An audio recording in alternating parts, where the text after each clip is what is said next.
The biggest news story, and really the two biggest news stories of the past week, come out of the UWF. Both Jim Duggan and the Fantastics have been released from their current contracts effective at the end of this month. Since Duggan was the most popular wrestler in the UWF, this was a major development. Duggan will now get a chance to join Titan Sports, as he's been wanting to for the past 3 months. He also mentions here that, as mentioned previously, Duggan had asked to be released from his 2-year contract signed this past April upon his return from Japan this past September. UWF President Bill Watts refused to release him until the contract was fulfilled because, after all, that's what contracts were designed for, to protect the UWF against raids from Titan. So, I mean, this is just massive, massive news at the time, Jim. You were a mainstay in the company, probably the biggest star. I know that Steve Williams was starting to really come into his own, but you were a big household name in that area. How long had you had the desire to get up to the WWF? Dr. Death, Steve Williams, one of my best friends. I lived with Doc for a long time. What a great guy. But down in Mid-South now, that was a hot territory. It would take in Louisiana, Arkansas, Mississippi, East Texas, and Oklahoma. So it was a big territory, a lot of driving, maybe 3,000 miles a week sometimes you'd be driving. You spend a lot of time in your car. But It was still a good territory, and we're all young guys. Rock and Roll Express, Magnum TA. Every night, Shreveport, we'd all go to the street. Sheraton was a big party there. Little Rock was a big party there.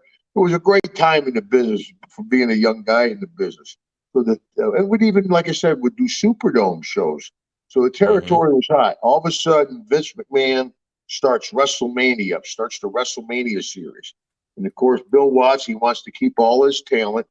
And he's like, McMahon's not going to be nothing. All of a sudden, Vince goes around to all the smaller territories. He cherry picks all the top talent.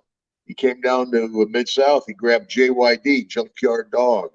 And I tell you, Dog was as strong in the Mid-South as Hogan or Flair or Bockwinkel was anywhere. JYD was that hot in Mid-South. So that was really the huge coup for him to pull JYD up for WrestleMania 1. So when he pulled Dog up for 1, though, that elevated me from the number 2 spot to the main event spot, the number 1 spot in Mid-South, which was a good spot. I bought my first home and my second home. I bought 2 homes down in Louisiana. I met my wife. I had a great time down there. So it was a hot territory. Things were working. WrestleMania came and went. Bill Watts is saying, that's it, Vince McMahon, he'll never be able to follow it. He blew it. That's all he's got. WrestleMania 2 comes around. That guy we were talking about earlier, Jake the Snake Roberts, goes up for WrestleMania 2. He's up there for a while. And Jake called, like I said, Jake and I are pretty tight. Jake calls me down in Louisiana. He says, brother, New York's the place to be. New York, you know. So I called Vince. A lot of people, Vince called me. I called Vince. And he said, he told me, fulfill my contract, do what's right with Bill Watts, which we have to a little argument because they were really trying to job me out real bad. But I did fulfilled my contract with Bill, be a man, filled my contract with Bill, and then went up for WrestleMania 3. So DiBiase's down there in Mid-South. And of course, he's like, I can't go up to New York.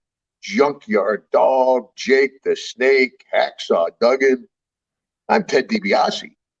Shoot, Ted goes up, gets the best gimmick of anybody, the $3 man thing, has Virgil driving around flying in first class. It worked out good for Ted. But I don't think anybody had the conception that WWE or F would become the world powerhouse. I mean, it's unbelievable how huge it's become, especially coming out of the smaller territories. It was great guys like Jake, myself, DiBiase.